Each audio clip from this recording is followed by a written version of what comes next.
నమస్కారం సార్. నమస్తే అమ్మా. సో ప్రస్తుతం మనకి సినీ ఇండస్ట్రీలో వినిపిస్తున్న టాపిక్ కొత్తగా భూమా అఖిల ప్రియ మంచు మనోజ్తో భారీగా సినిమా ప్రారంభించనుందా? దీనికి మీరేమంటారు సార్? అది జనరల్గా ఇప్పుడు మంచు మనోజ్కి మళ్ళీ మంచి రోజులు వచ్చినట్టే లెక్క. ఎందుకంటే వాళ్ళ నాన్న ఒకప్పుడు సినిమాలు ఓ ఫ్యాక్టరీలాగా ప్రారంభించేవాడు. కానీ ఇది భూమా అఖిల ప్రియ మంచు మనోజ్తో సినిమాలు ప్రారంభించడం అంటే వాళ్ళ అక్క చెల్లెళ్ళ మధ్య ఎంత సఖ్యత ఉందో తెలియజేస్తుంది. ఎందుకంటే జనరల్గా అక్క చెల్లెళ్ళ మధ్య సఖ్యత ఉండదు, అర్థమైందా? ఆస్తిపాస్తులు గొడవలు, పేరు ప్రఖ్యాతులు గొడవలు ఎన్ని వస్తుంటాయి. కానీ వీళ్ళిద్దరికీ మధ్య కొంత చెడింది. భూమా మౌనికారెడ్డికి కూడా మధ్య చెడింది. కానీ పెళ్లితో ఇద్దరు కలుసుకున్నది ఒక ఆనందకరమైన విషయం. అంటే మంచు మనోజ్ తాలూకు ప్రవర్తన భూమా అఖిల ప్రియకి బాగా నచ్చింది, చాలా బాగా నచ్చింది. ఎంత బాగా నచ్చిందంటే అత్యధిక భారీ వ్యయంతో ఒక పాన్ ఇండియా సినిమాని నిర్మించే పరిస్థితి ఈరోజు వచ్చిందన్నమాట. అంటే మనది కొత్త కాదులే, మనం ముందుగా ఊహించుకున్నాం. ఎందుకంటే ఇప్పుడు the richest and costliest business ఏదైనా ఉందంటే సినిమా బిజినెస్, రాజకీయాలు వాళ్ళు ఎలాగే చేసేసారు. నెక్స్ట్ సినిమా బిజినెస్ చేసుకోవాలి. 100 కోట్లు 1000 కోట్లు ఏం చేస్తారు? డబ్బులు లేని వాళ్ళు దెబ్బతినేస్తారు, కానీ డబ్బులున్న వాళ్ళు ఎప్పుడు దెబ్బతింటారు సినిమా బిజినెస్లో. ఎందుకంటే దాన్ని ఎలాగ సొమ్ము చేసుకోవాలో తెలుసు. అందుకోసం ఈ వాళ్ళు స్టార్ట్ చేసిన బిజినెస్ చాలా ఫలవంతంగా ఉంటుందని అనుకుందాం. అయితే ఆ భూమా మౌనికారెడ్డికి కూడా ఆ మనోజ్ అంటే విపరీతమైన, అంటే భర్త అంటే ఎవరికైనా ప్రేమ ఉంటుంది, కానీ అంటే చాలా ప్రేమ, పిచ్చి ప్రేమ అన్నమాట. ఆల్మోస్ట్ ఇప్పుడు భూమా మా అఖిల ప్రియ భర్త అనుకున్నంత మంచివాడు కాదు గనక, తన భర్త చాలా చాలా మంచివాడు కనుక, అంటే మంచి మొగుడు దొరికినట్టయితే ఎవరికైనా కొంచెం ఆనందంగా ఉంటుంది కదా. అటువంటి ఆనందం మన మౌనికారెడ్డికి ఉందన్నమాట. ఇంకా వాళ్ళ ఆనందానికి అవసరం లేవు. తొందరలో సినిమా ప్రారంభం అవుతుంది. అంతకుముందు సినిమా ప్రారంభించి ఆగిపోయిన సినిమా అహం బ్రహ్మాస్మి సినిమా, దాన్ని పూర్తి చేసిన తర్వాత పాన్ ఇండియా సినిమా స్టార్ట్ అవుతుంది. అంటే పాన్ ఇండియా సినిమా అంటే అందరికీ తెలుసు కదా. ఏమనుకుంటారంటే పాన్ ఇండియా సినిమా అంటే డబ్బులు ఎక్కువ పెట్టి తీసే సినిమా అనుకుంటున్నారు. అలా కాదు. మినిమం 5 భాషల్లో మాట్లాడాలి, ప్రపంచవ్యాప్తంగా రిలీజ్ అవ్వాలి. ఒక మినిమం ఒక 300 కోట్లు 400 కోట్లు ఖర్చు పెట్టాలి. 500 కోట్లు ఖర్చు పెట్టి ప్రపంచవ్యాప్తంగా ప్రశంసించబడుతున్న సినిమాని పాన్ ఇండియా సినిమా అంటారన్నమాట. అటువంటి సినిమా తీయడానికి సిద్ధంగా ఉన్నారు. మంచు మనోజ్ తాలూకు అదృష్టాన్ని ఎలా చెప్పుకోవాలి, చాలా గొప్పగా చెప్పుకోవాలన్నమాట. సార్, మంచు మనోజ్ సినిమాలు నటించి 6 సంవత్సరాలు అయిపోతుంది దగ్గర. మళ్ళీ సినిమాలోకి రాబోతున్నారు. మరి ప్రజలు ఎలా రిసీవ్ చేసుకుంటారంటారు సార్? నటుడు అన్నవాడు ఒకసారి ముఖానికి మేకప్ వేసిన తర్వాత బ్రతికినంతకాలం తనలో ఆ స్పిరిట్ ఉండిపోతుంది. ఒక్కసారి ముఖానికి మేకప్ వేసి నటుడిగా ఉండి ముఖం మీద కట్టు పడిన తర్వాత అర్ధాంతరంగా ఎవరు మర్చిపోరు అన్నమాట. బ్రతికినంతకాలం నిలిచిపోతుందన్నమాట. కాదంటే ఇప్పుడు ఇంతకాలం ఆయనే చెప్పాడు, చాలా కష్టాలు పడ్డాను, చాలా ఎగుడు దిగుడులు చూశాను, ఎన్నో విధాల బాధలు పడ్డాను, నా చీకటి అంధకారమైనటువంటి జీవితంలో ఒక వెలుతురు చూశాను, ఆ వెలుతురే మౌనికారెడ్డి అని చెప్పాడు. ఆయనే చెప్పాడు కదా. ఆ వెలుతురులో ఇంకా వెలుతురు ఏమిటి? నటన. ఆయన మొదటి నుంచి కూడా నటన మీద చాలా ఆసక్తితో ఉన్నాడు. నటనే తన ప్రాణంగా ఉన్నాడు. అయితే ఒక ప్రాణ సమానమైన ప్రేయసి దొరికింది. ఆవిడనే ప్రేయసినే పెళ్లి చేసుకునే అదృష్టం ఎవరికి దక్కదు, కానీ ఆయన దక్కింది. ఎవరినైతే ప్రేమించాడో ఆవిడనే పెళ్లి చేసుకునే అవకాశం దొరికింది. తర్వాత ఇంకో సెకండ్లో ఏమిటి? యాక్టింగ్. ఆ యాక్ట్ చేసే అవకాశం కూడా దొరికింది. వాళ్ళిద్దరు కూడా బాగా పేదరికంలో ఉన్నారనుకో, 400 కోట్లు పెట్టి సినిమా ఎక్కడ చేస్తారు వాళ్ళు? సినిమా అన్నది గగనం కదా, ఎవరైనా బుక్ చేసుకుంటే బుక్ చేసుకుంటారు, లేదా మానేస్తారు. మరి తారక రత్నం అంతే కదా, ఎవరు బుక్ చేయకే ఆయన అలా ఉండిపోయాడు. తారక రత్నం చచ్చిపోయినాడు చివరికి. అలాగా డబ్బులు లేని వాళ్ళు సినిమాలు ఏం తీసుకుంటారు? ఒకవేళ జీవితాంతం కష్టపడిన డబ్బు ఉంటే 1 కోటి రూపాయలు, 1 కోటి రూపాయలతో మామూలు జనరల్ సినిమా తీయలేరు. వాళ్ళు సినిమా ఏం చేస్తారు? మంచు మనోజ్కి లక్కీగా చాలా అదృష్ట జాతకురాలు మౌనికారెడ్డి దొరికింది కాబట్టి పాన్ ఇండియా సినిమా తీస్తున్నారన్నమాట. ఆయన నటనలో ఏమాత్రం తేడా రాదు, అంతకుముందు కంటే కసి ఉంటుంది, తర్వాత ఆయనలో ఆనందం ఉంటుంది.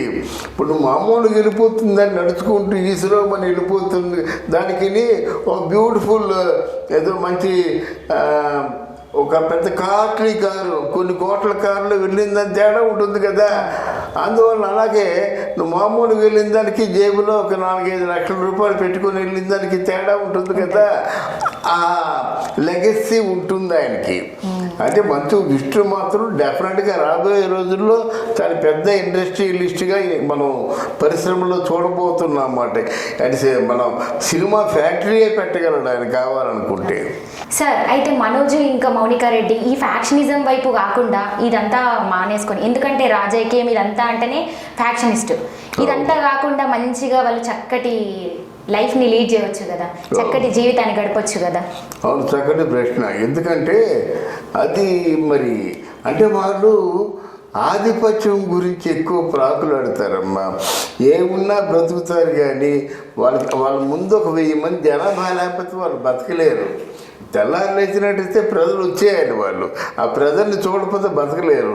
నువ్వు చెప్పినట్టుగా ఈ ఫ్యాక్టరీజం, ఈ కొట్టుకోవడం, ఈ తిట్టుకోవడం, అర్ధరాత్రి ఫోన్లు, పోలీసులు రావడం, ఇవన్నీ మానేసుకొని చక్కని జీవితం గడపవచ్చు. వాళ్ళు ఒక రాజుల్లాగా, మహారాజుల్లాగా బతకవచ్చు. కానీ ఆ ప్రజలు లేకపోతే వాళ్ళు బతకలేరు, ప్రజా సేవ చేయకుండా బతకలేరు. కనుక వాళ్ళకి ఆ సుఖశాంతులు ఎక్కడైనా ఉన్నాయంటే ప్రజాసేవ చేయడంలోనే ఉన్నాయి. వాళ్ళ చుట్టూ ఒక 100 మందో 200 మందో జనాలు ఉండాలి. వారానికి ఒకసారి 1000 మందిని చూసి మీటింగులు పెడితే కానీ వాళ్ళకి మనశ్శాంతి ఉండదు. ఎందుకంటే వాళ్ళ అమ్మ కానీ వాళ్ళ నాన్న కానీ ప్రజాసేవతోనే గడిపారు కనుక వీళ్ళు కూడా ప్రజాసేవతోనే బతుకుతారు. అందువల్ల ఆ ప్రజాసేవను వదులుకొని చక్కని జీవితం ఉంటే అదే చక్కని జీవితం. ఇది చక్కని జీవితం కాదు. ఈ చక్కని జీవితం ఎవరికి? మనకి, వాళ్ళకి కాదు. వాళ్ళకి ఎంతసేపు ప్రజలు సేవ చేయడం, ప్రజలు డబ్బులు పంచిపెట్టడం, ప్రజలకు ఏదో తిరునాళ్ళు, పండుగలు, పబ్బాలు, అమ్మ జాతరలు ఇవన్నీ ఉంటాయన్నమాట. దాంట్లో కొండంత ఆనందం ఉంటుంది. మరి వారి ఆనందం వారికి పిచ్చి, వారి ఆనందంలోనే వాళ్ళు కలకాలం ఉంటారన్నమాట. దాంట్లోనే పుడతారు, దాంట్లోనే ప్రాణాలు వదిలేస్తారు. సహజం. ఓకే సార్, చాలా మంచి విషయాలు చెప్పారు. Thank you. టూ ఇయర్లీ అమ్మా. అంటే ఆవిడకి రాజకీయాలు అంటే చాలా ఇంట్రెస్ట్ ఉంది. అంటే మనోజ్ ఏం చెప్తారంటే, నేను జనరల్గా మగవారి విజయం వెనక ఒక స్త్రీ ఉంటుంది, అలా కాకుండా స్త్రీ విజయం వెనక ఒక మగవాడు కూడా ఉండాలి. ప్రపంచంలో స్త్రీ విజయమే ప్రపంచం విజయం. అంటే స్త్రీ గెలిచి అంటే స్త్రీ అంటే విజయం సాధించినట్టయితే ప్రపంచం విజయం సాధించినట్టు. అందుకని స్త్రీని గెలిపించుకుందాం అంటాడనమాట.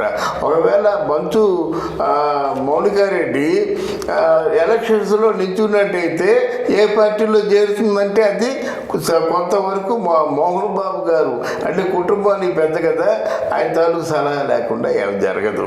తర్వాత మోహన్ బాబు చెప్పిన తర్వాత మన మనోజ్ కూడా చెప్తాడనమాట. మనోజ్ సలహా లేకుండా కూడా ఏమీ జరగదు. అయితే రకరకాల ట్విస్టులు ఇస్తుంటారు వీళ్ళు. నిన్నగాక మొన్న మంచు మనోజు వైఎస్ఆర్ కాంగ్రెస్ పార్టీ భారతీదేవి హాస్పిటల్లో ఉంటే చూడడానికి వెళ్ళాడు. అంటే మనకి వైఎస్ఆర్ కాంగ్రెస్ పార్టీలో చేరుతున్నారా? మరి వాళ్ళ అన్నయ్య కూడా వైఎస్ఆర్ కాంగ్రెస్ పార్టీ కదా, మరి అన్నయ్య చేరిన పార్టీలో తమ్ముడు కూడా చేరుతాడా? తమ్ముడు చేరినట్టయితే వీళ్ళు ఓట్లు పడతాయా? ఒకవేళ తమ్ముడు కూడా చేరినట్టయితే అక్క అఖిల ప్రియ ఇంతో సినిమా కనెక్షన్ పెట్టుకుంది కదా, మా అటాచ్మెంట్ కొనసాగుతుందా? రకరకాల ప్రశ్నలు ఇవి ఉన్నాయన్నమాట. అందుకని ఈ ప్రశ్నలు అన్నిటికీ కూడా ఒకేసారి సమాధానం చెప్పడం చాలా కష్టం. దానివల్ల మంచు మనోజ్ నేను అనుకున్నది ఏంటంటే మన మోహన్ బాబు మాత్రం డెఫినెట్గా నారా చంద్రబాబు నాయుడు తెలుగుదేశం పార్టీలో చేర్పించే అవకాశం ఉందని నేను అనుకుంటున్నాను అన్నమాట. అంటే ఏమిటి, మనోజ్ తాలూకు పెద్దలు ఎవరు, మోహన్ బాబు గారు, ఆయనేమో మా తెలుగుదేశం పార్టీ అని రికమెండ్ చేస్తాడు. అలాగే మౌనికారెడ్డి తాలూకు ఇంట్లో పెద్దలు ఎవరు, అఖిల ప్రియ, ఆవిడ తెలుగుదేశం పార్టీలో ఉంది. ఆవిడ కూడా తెలుగుదేశం పార్టీలో చేరినట్టయితేనే ఆవిడ హ్యాపీ. అంటే వాళ్ళకి తెలుగుదేశం పార్టీకి రెండు గెలుపు గుర్రాలు అవుతారు కదా, అందువల్ల హ్యాపీ అన్నమాట. అందువల్ల మోస్ట్ ప్రాబబ్లీ అటు అఖిల ప్రియ కానీ ఇటు మౌనికారెడ్డి కానీ అంటే మంచు మనోజ్ మాత్రం రాజకీయాల్లో సపోర్టర్గా ఉంటాడే కానీ రాజకీయాల్లో నుంచోడు. ఎందుకంటే ఎంతసేపును ఆ భార్యకి సపోర్టివ్గా ఉంటాడు, ఆ భార్యకి మద్దతు ఇస్తాడు, మంచి అఖండ మెజార్టీతో గెలిపిస్తాడు అని అనుకుందాం.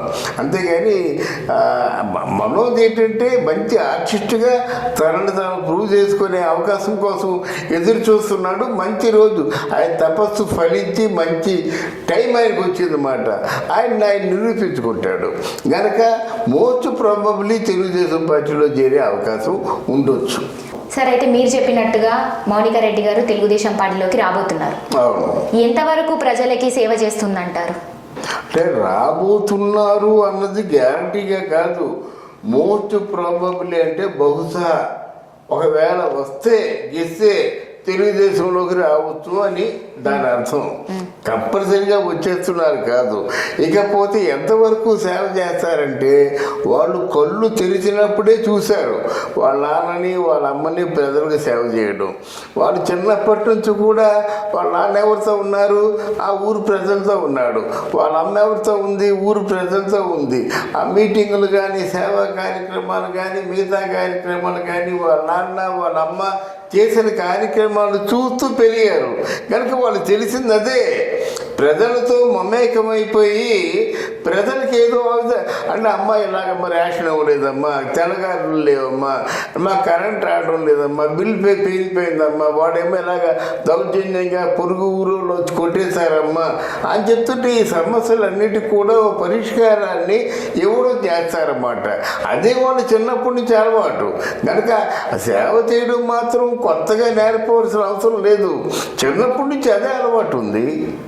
అందువల్ల తప్పకుండా వాళ్ళు తెలిసిందే సేవ చేయడం. మనోజ్ తెలిసింది ఎలాగైతే సినిమాలో నటించడమో అలాగే వాళ్ళు తెలిసింది ప్రజలకు సేవ చేయడం, ప్రజలతో కలిసి ఉండడం. అది